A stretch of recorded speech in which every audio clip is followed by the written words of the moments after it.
Let's talk about some key pointers for achieving sensation in the lateral extension. So number one is your setup as always. I would say, my pants are so baggy, you wanna have a nice stance with your legs. So definitely not too close together because we wanna give ourselves a really supported wide base. And then once you have this wide base, I want you to think about lifting up within that base. So instead of just like resting into this, can you think about using your inner thighs like you're trying to squeeze something together, then pull up internally through the center, this is pelvic floor, and then pull the abdominals in. Getting started with a wide base, belly pulled in tight, pelvic floor engagement will definitely improve this exercise.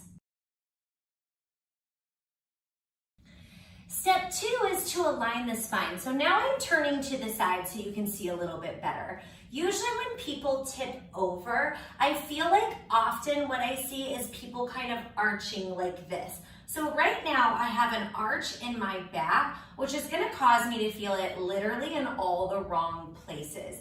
So sometimes it may help if you can think about almost, I don't like to use the word tuck, but I'm gonna use it, almost tucking in just a little bit, getting your chest slightly more forward so your shoulders feel like they are very much in the same line as the hips. I want you to almost imagine like you have a wall behind you. You're sliding your shoulder blades against that wall. You are not leaning back in order to go down.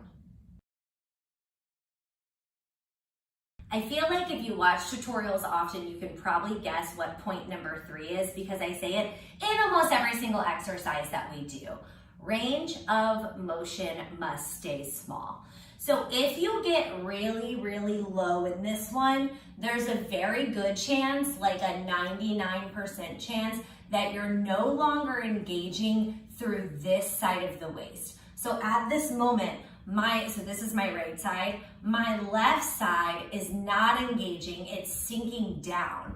I want you to watch the change. So here's wrong way, now here it is right way. This is as low as I can go, still keeping the entirety of the waist engaged. So if I'm starting here, find my base, pull in tight, right? Make sure I'm not arching. I tip over. It's not super, super low. And this part is still staying active because it is basically the supporting point of the exercise. Step 4 is to keep your head relaxed. So usually when people tip, they always go like this. Their head tries to stay up and then they just end up with this very weird crick in their neck.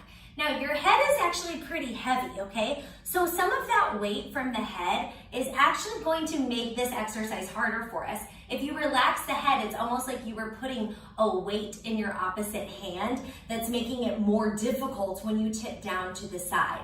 So relax that ear toward the floor. Keep the head nice and loose, belly pulled in, so that way the activity comes right here from the side of the waist. And if you do these things, especially if you just practice tipping over and holding, I think that you will start to find the sensation that I'm talking about or that sweet spot that I'm talking about right over here. Good luck.